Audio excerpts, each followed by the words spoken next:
The winds of change are pushing Mark Kukas in a new career direction. Nearly 2 years after being laid off as an electrician in Alberta's flailing oil and gas sector, the 42-year-old is training to become a wind turbine technician. It is tough to find work right now. It's not like it was before, said Kukas in a class at Lethbridge College, one of 2 institutions in Western Canada that offers training and the only one with a 1-year certificate program. Read more, Enbridge to invest $1.7 billion in German wind farm. Oil and gas used to be our bread and butter, but it isn't anymore.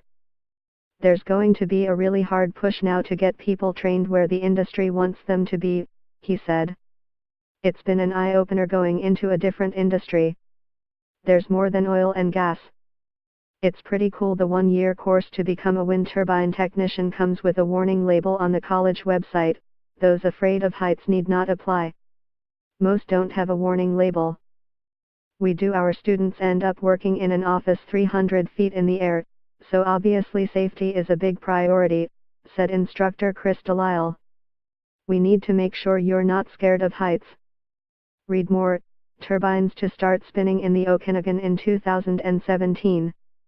Delisle said that with the downturn in the oil and gas sector, alternative energy sources such as wind are a natural fit for many who are laid off. About 4 out of the 16 people in his class have worked in the oil sector in some capacity, he said.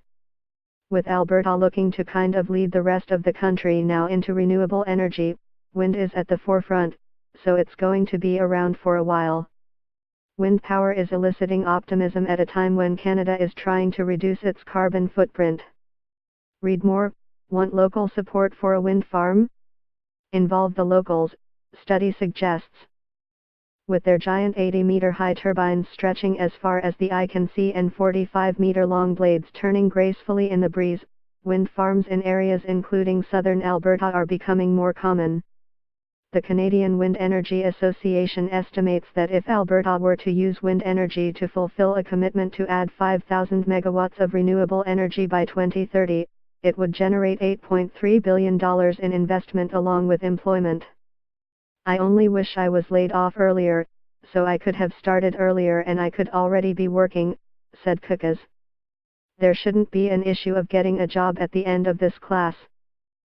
Delisle said the course includes a lot of electrical training, as well as how to repair fiberglass windmill blades and learning the inner workings of the turbine itself.